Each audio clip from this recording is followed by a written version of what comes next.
నమస్తే. ఇన్నాళ్ళు నన్ను సపోర్ట్ చేస్తూ, ఎంకరేజ్ చేస్తూ మీ ప్రేమని నాకు అందిస్తున్న ప్రతి ఒక్కరికి కృతజ్ఞతలు.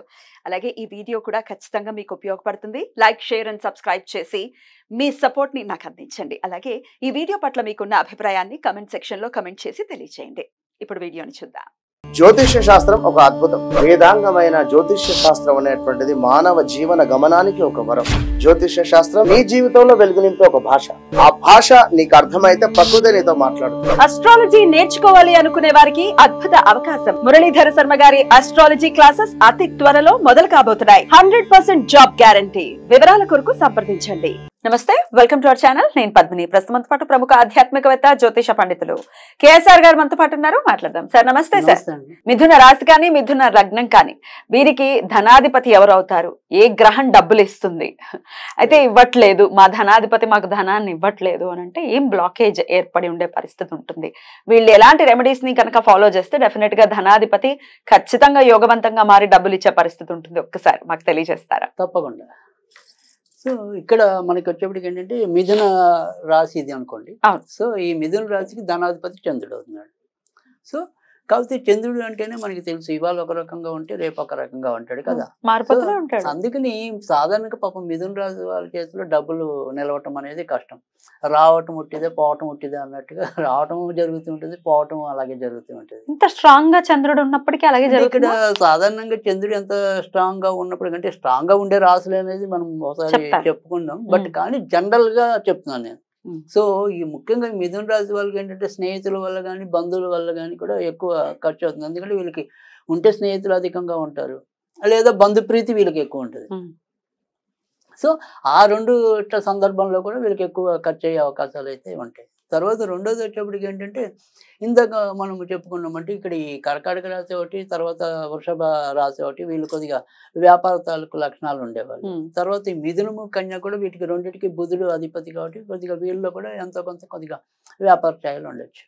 సో కాకపోతే ఏంటంటే ఇక్కడ మనకి కన్యా రాశి వాళ్ళకన్నా కూడా మిథున రాశి వాళ్ళు సాధ్యమంత వరకు కూడా వ్యాపారాల జోలికి వెళ్లకుండా ఉంటాం మంచిది. వెళ్ళకూడదా? ఇంత బుధుడు అధిపతి అయినప్పటికీ అనుకూలించినట్టుగా మిథునానికి అంత ఎక్కువ అనుకూలించడు. బాగా మరి పూర్తి జాతకంలో స్ట్రాంగ్ అనే దాన్ని బట్టి తప్ప జనరల్ గా చెప్తున్నాను నేను. సో అంత కరెక్ట్ కాదు. తర్వాత రెండోది వచ్చేప్పటికి ఏంటంటే ఇక్కడ చంద్రుడు కర్కాటక రాశి సక్షేత్రం అనుకోండి. ఇక్కడ చంద్రుడు ఉన్నప్పుడు ఏంటంటే ముఖ్యంగా పుష్యమి నక్షత్రంలో ఉండకూడదు. సో పుష్యమి నక్షత్రంలో ఉంటే వీళ్ళకి సొమ్మిచ్చి రాబట్టుకోలేకపోవటం అనేది ఉంటుంది. అంటే అప్పులు ఇవ్వకూడదు, అప్పులు ఇస్తే తిరిగి రావు. అమ్మ బాబాయ్. తర్వాత రెండోది వచ్చేప్పటికి ఏంటంటే మళ్ళీ రోగాల రీత్యా అయినా ఖర్చు అవుతుంది.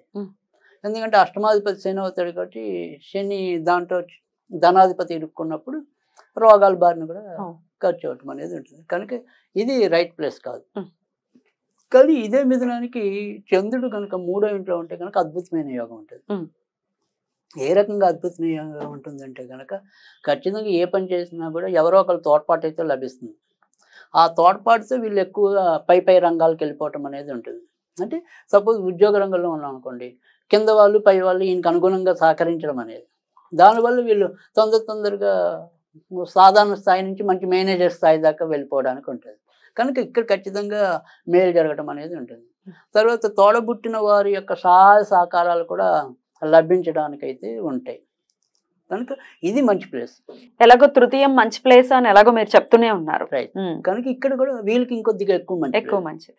చంద్రుడు కనుక రవి రాశిలో, సింహరాశిలో ఉంటే కనుక ఖచ్చితంగా మంచి అవుతుంది. తర్వాత వచ్చేప్పటికి మనకి ఇంకా చతుర్థంలో చంద్రుడు ఉంటే కనుక ఇక్కడ ఆయన హస్త నక్షత్రం అనేది ఉంటుంది. ఈ కన్యా రాశిలో హస్త, చిత్త, తర్వాత వచ్చేప్పటికి ఉత్తర ఫల్గుని. కానీ ఇక్కడ హస్త నక్షత్రం సొంత నక్షత్రం కాబట్టి హస్త నక్షత్రంలో ఉంటే మాత్రం వీళ్ళకి అద్భుతంగా దశ తిరుగుతుందని చెప్పచ్చు. అంటే అటు అంటే ఇందాక మనం చెప్పుకున్నాం సాధ్యమంత వరకు వీళ్ళు వ్యాపారం జోలికి వెళ్ళకూడదు అని. కానీ ఒకవేళ పొరపాటున ఇక్కడ చతుర్థంలో ఉండి హస్త నక్షత్రంలో ఉంటే మాత్రం ఖచ్చితంగా వాళ్ళు సంపాదించుకోవచ్చు, అంటే వ్యాపారం చేసి. రైట్. సో తర్వాత రెండోది వాళ్ళకు కూడా సేమ్ ఈ రియల్ ఎస్టేట్కి సంబంధించిన లేదా పబ్లిక్ డీలింగ్స్, అంటే ప్రజలకి ఏవైతే ప్రత్యక్షంగా పనికొచ్చేవైతే ఉంటాయో, అంటే మెడికల్ షాపులు అనుకోండి, కిరాణా షాపులు అనుకోండి, నేలకు సంబంధించినవి, పాలకు సంబంధించినవి, ఇలాంటి వాటిలో అయితే వీళ్ళకి బాగా ఉపయోగం ఉంటుంది వ్యాపారం ఈ కాంబినేషన్లో. సో తర్వాత లేదు తల్లి వైపు నుంచి ఆస్తులు ఏమైనా రావడానికి ఉంటాయి. తండ్రి వైపు రావు, తల్లి వైపు నుంచి వస్తాయి కనుక అక్కడ ఉన్నా కూడా యోగమే. ఇంకా ఇక్కడ ఉంటే కనుక ఇక్కడ పంచమంలో ఉంటాడు చంద్రుడు, తులలో. సో ఈ పంచమంలో చంద్రుడు మనకు ఇక్కడ తులారాశిలో మాత్రం అంత యోగదాయకం కాదు.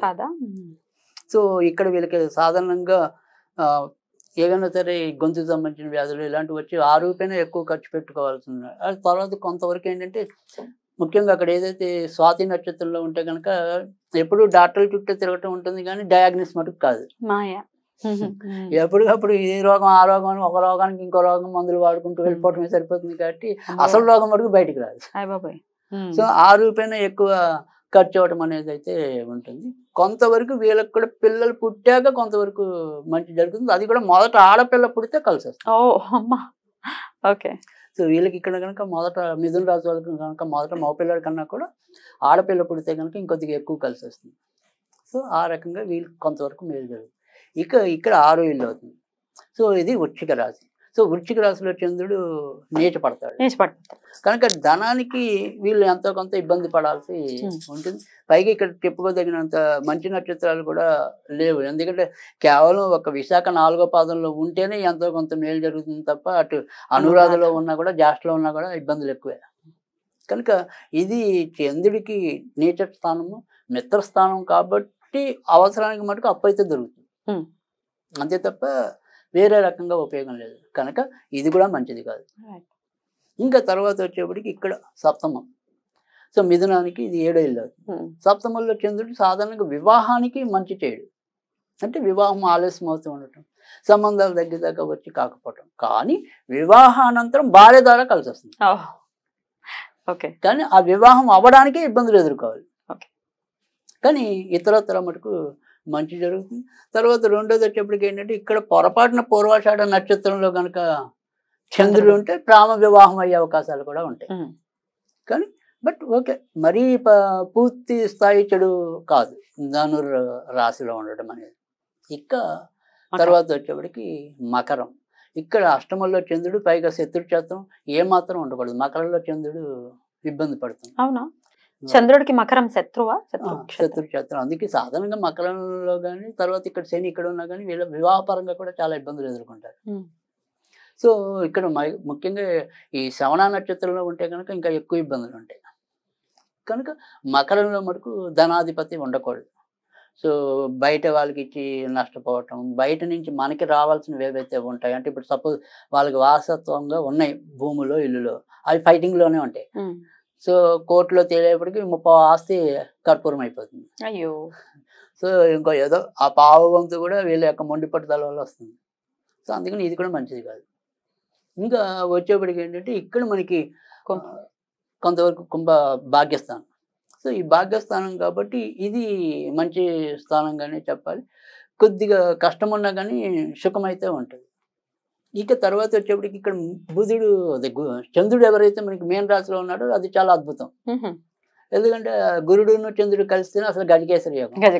సో గురుడు రాశిలో చంద్రుడు ఉండటం అంటే ఖచ్చితంగా మంచి ఉద్యోగాలు లభించడానికి, తర్వాత మనం ఏవైతే ఇప్పుడు చాలా కీలకమైన పొజిషన్ ఉంటుంది కదా, అంటే ఒక ఇన్కమ్ ట్యాక్స్ ఆఫీసర్ అనుకోండి, లేదా మన కమిషనర్లు అనుకోండి, పెద్ద స్థాయి. సో పెద్ద స్థాయి ఉద్యోగాలు చేయాలన్నా కూడా ఇక్కడ సాధ్యమవుతుంది. మిథునంలో మనకి చంద్రుడు, చంద్రుడు అక్కడ గురుడు రాశిలో ఉన్నప్పుడు మేనంలో ఉన్నప్పుడు, పైగా అక్కడే పొరపాటున గురుడు కూడా కలిసి ఉన్నాడు అనుకోండి, ఇంకా వాళ్ళకి చాలా దశ తిరిగినట్టుగానే అనుకోవాలి. కనుక ఖచ్చితంగా అక్కడ మేలు అయితే ఉంటుంది. తర్వాత మేషంలో చంద్రుడు ఉన్నా కూడా బాగుంటుంది, ఎందుకంటే అది లాభస్థానం, పైగా ఆయనకి మిత్రస్థానం. సో అందుకని ఇక్కడ ఉన్నా కూడా మనకేమీ ఇబ్బంది లేదు. సో తర్వాత వృషభంలో మాత్రం మళ్ళీ కొంతవరకు ఇబ్బంది అనేది ఉంటుంది. వ్యయస్థానం ఇబ్బంది ఉంటుంది, ఖర్చులు అధికంగా ఉంటాయి. కానీ డబ్బు అయితే వస్తుంది, ఎప్పుడు కూడా లేకుండానే ఏమంటారు లేకుండా ఉండదు, అవసరానికి అయితే వస్తుంది. మరి ధనాధిపతి లగ్నంలోనే ఉంటే అది ధనాధిపతి మనం లగ్నంలో ఉన్నప్పుడు ఇందాక ఎప్పుడు చెప్తాం, లగ్నంలో ఉంటే ఎప్పుడు కూడా వ్యయమే ఎక్కువ ఉంటుంది రాబడి కన్నా కూడా. సో అందుకని మనకి బాగా ఉపయోగపడటం అంటే కనుక సింహం అనేది ఒకటి కనిపిస్తుంది.